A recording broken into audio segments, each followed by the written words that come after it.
गोविंद सिंह डोटासरा अंता जाकर अपनी राग पुरानी वाली अलापने लगे। पहले बोला नाती का बाड़ा और फिर बोलने लगे मोरिया बोल जाएगा, मोरिया बोल जाएगा। और कहीं ना कहीं उनकी बात और किसी ने सुनी हो ना सुनी हो, लेकिन भैया उनकी बात सुन ली कहीं ना कहीं बीजेपी और वसुंधरा राजे ने, और वो कहते रहे मोरिया बोल जाएगा, मोरिया बोल जाएगा। वो टिकट देने आ गए मोरपाल सुमन को, तो मोरिया बोल जाएगा मोरपाल के घर पे, और मोरपाल सुमन को बीजेपी ने टिकट देना लगभग फाइनल कर दिया है। मोरपाल सुमन जब बीजेपी के टिकट से लड़ेंगे तो उनके आने से अंता में कितने समीकरण बिगड़ेंगे, कितने बनेंगे, ये सब कुछ हम आपको डिटेल में इस वीडियो में समझाने वाले हैं। इसलिए इस वीडियो के आखिर तक बने रहिएगा और समझिएगा कि नरेश भाया को कैसे टक्कर देंगे, नरेश और प्रमोद जैन भाया को कैसे टक्कर देंगे मोरपाल सुमन, कितना है इनमें दम, कौन है ये, क्यों प्रभुलाल सैनी नहीं, क्यों भूपेंद्र सैनी नहीं, क्यों कंवरलाल मीणा के घर से कोई नहीं, और अब टक्कर देने प्रमोद जैन भाया और नरेश को आ गए हैं मोरपाल सुमन। इसको समझना बहुत ज्यादा जरूरी है, इसलिए इस वीडियो के आखिर तक बने रहिए। और सबसे जरूरी बात, अगर आपने अभी तक संवाद को सब्सक्राइब नहीं किया है तो तुरंत कर लीजिए, क्योंकि इससे बेहतरीन राजनीतिक विश्लेषण आपको कहीं पर भी नहीं मिलने वाला। सबसे पहले समझते हैं कि मोरपाल में ऐसी क्या खास बात है मोरपाल सुमन में।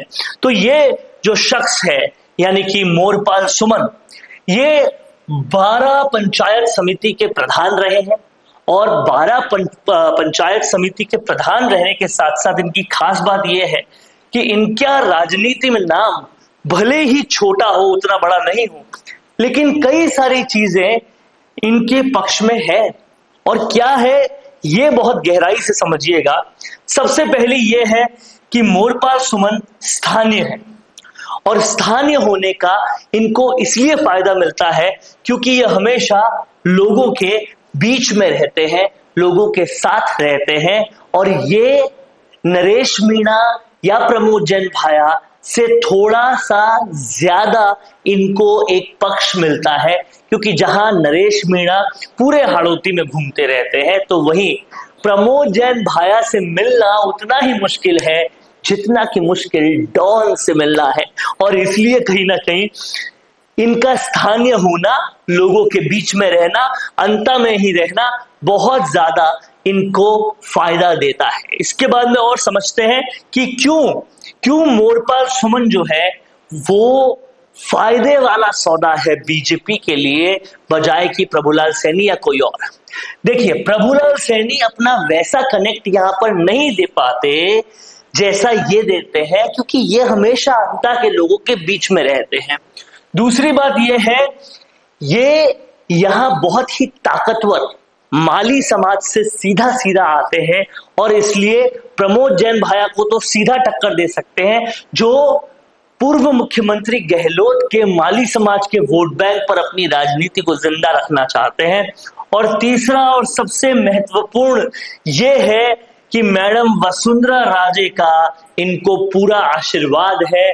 जब वो कैंपेनिंग पे उतरेगी, जब वो कहीं ना कहीं इलेक्शन के प्रचार में मोरपाल सुमन के लिए उतरेगी, तो इन्हें मोर ही वोट मिलने वाले हैं। और दिल सबका मोर मांगेगा जब वसुंधरा राजे आएगी, जिनका इनको पूरा आशीर्वाद है। तो कहीं ना कहीं ये भाया और नरेश मीणा दोनों को ही कड़ी टक्कर दे सकते हैं। मोरपाल सुमन कहीं ना कहीं इसलिए थोड़ा सा अपर हैंड रखते हैं प्रभुलाल सैनी या भूपेंद्र सैनी से ज्यादा।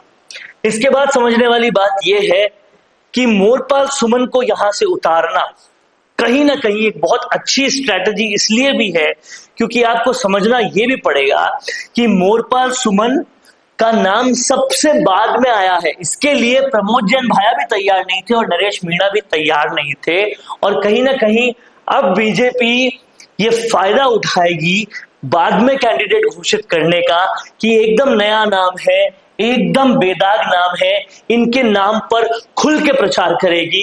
इनको कंवरलाल मीणा की समर्थन भी मिलेगा, कि सिंपैथी वोट भी मिलेंगे, और कहीं ना कहीं इनको वसुंधरा राजे के प्रचार का भी फायदा मिलेगा, माली होने का भी फायदा मिलेगा और एकदम फ्रेश फेस होने का भी फायदा मिलेगा और कहीं ना कहीं 12 के काफी सारे वोट इनको और मिलेंगे। तो ये एक अलग और हटके बात है मोरपाल सुमन के लिए, जो इनको एक अपर हैंड देती है।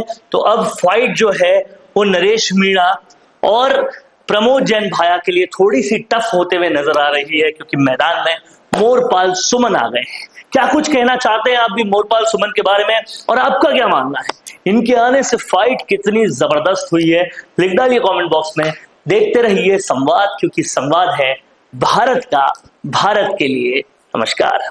भारत का सबसे तेजी से बढ़ता हुआ डिजिटल न्यूज चैनल, जिसका परिवार 4,17,000 लोगों से भी ज्यादा बढ़ रहा है, वो संवाद न्यूज चाहता है हर जिले और हर राज्य में मीडिया पार्टनर्स। तो अगर आप बनना चाहते हैं संवाद न्यूज के पार्टनर्स, तो कांटेक्ट करें नीचे दिए गए नंबर्स पर। इसके अलावा अगर आप वीडियो एडिटर बनना चाहते हैं या फिर न्यूज इंडस्ट्री में बतौर इंटर्न सब सीखना चाहते हैं, तो संवाद न्यूज के जयपुर हेड ऑफिस में काम करने के लिए संपर्क करें स्क्रीन पर दिए गए नंबर पर।